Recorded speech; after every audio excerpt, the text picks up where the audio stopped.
Un momento. Sí, Sonia Laura. Sí, ya te dije. Bueno, ¿quieres seguir bajando de peso, Sonia Laura? Hombre, Sonia Laura. Tanto ártico. Cuélguele, hombre, por favor. Bueno. La gente quiere escuchar sus tips. Ok, ya.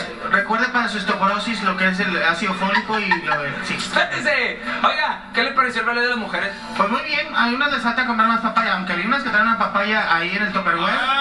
Y aún así tienen las toronjas chiquitas porque vi que no las parten completas.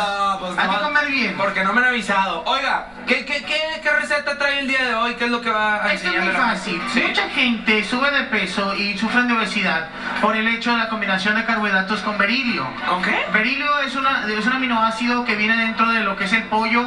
Viene el berilio, viene la mirra, el incienso y el oro. ¿Usted no, come, eso es lo que yo no, hombre, usted come muy a menudo el berilio, ¿no? No, yo tengo bien mi peso. Estoy 3 kilos arriba de mi peso ideal. Nada más 3 kilos. Con otros 30. Pero bueno. se nota. Yo lo que le digo, por eso no uso blanco para verme bien.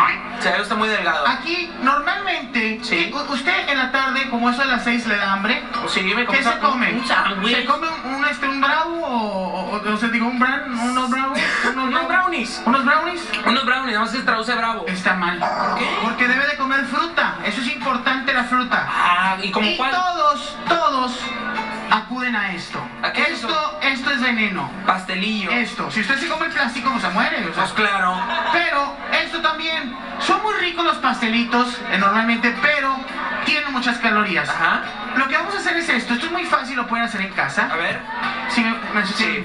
Yo le agarro el micro. Usted ve que los pastelitos tienen todo esto son calorías. Esto es una bomba de tiempo, te puede dar gastritis, azúcar, hay que tirarlo. ¡No! Pues no está diciendo que no se lo debe comer uno. No, pero que no lo vayan a ver en el suelo, se lo va a comer un niño y le dé azúcar. Ok. Como yo. Bueno, ándale, ¿qué más le echo? Para eso ya tenemos pelón, ya tenemos pelón el chiquito. Siempre hay que tenerlo pelón. Y vamos a decir esto. Tender ya, ven ¿Quién? para acá. ¿Quién? Ven Ahí para acá, está. princesa. Háganse para acá. Ven para